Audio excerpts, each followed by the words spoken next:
Bonjour les chefs, j'espère que vous allez bien, c'est Charline de Menu Hebdo et c'est parti encore aujourd'hui pour une nouvelle idée de repas.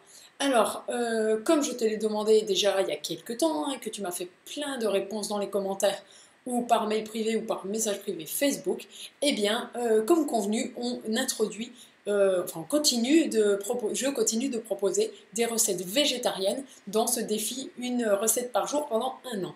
Alors, c'est pour ça qu'aujourd'hui, je te propose une très bonne recette de pois chiches.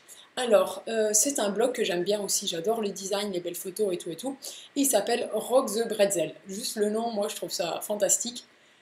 Voilà, c'est marrant les noms de blog qu'on peut trouver, voilà, c'est génial. Alors, la recette qui est de curry de pois chiches et courges butternut, chapati maison. Alors, les chapatis maison, je te laisserai lire la recette, c'est pas l'objet de cette vidéo, puisque dans l'objectif de gagner du temps, moi je fais cette recette uniquement le curry de pois chiches et courges butternut. Si on veut, on mange un morceau de pain avec, et puis voilà. Alors bien sûr, c'est mieux si tu peux faire les chapatis maison, mais je t'avoue que dans une contrainte de temps et d'efficacité, souvent je m'en passe.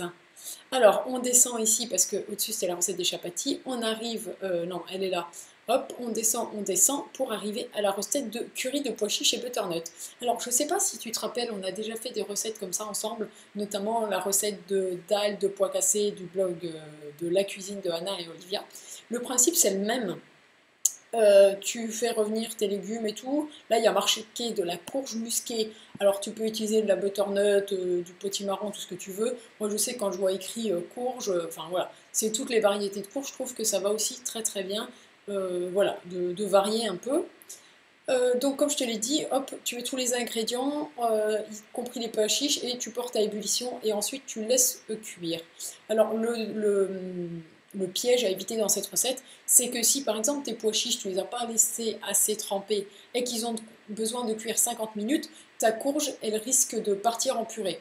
Alors c'est comme tu veux, le plus prudent c'est quand même de cuire les pois chiches séparément du reste à la limite, ou de cuire chaque élément individuellement.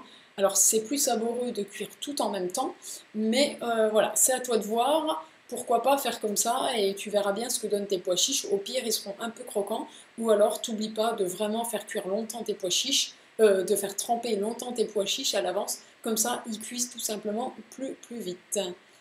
Donc voilà, c'est terminé. Je te remercie d'avoir regardé la vidéo. Comme d'habitude, n'oublie pas de t'abonner à la chaîne si ce n'est pas déjà fait. N'oublie pas de cliquer en haut à droite pour voir la série de vidéos que j'ai fait pour gagner du temps en cuisine. Et aussi ici, tu peux t'inscrire à la newsletter pour recevoir une idée de repas par jour pendant un an.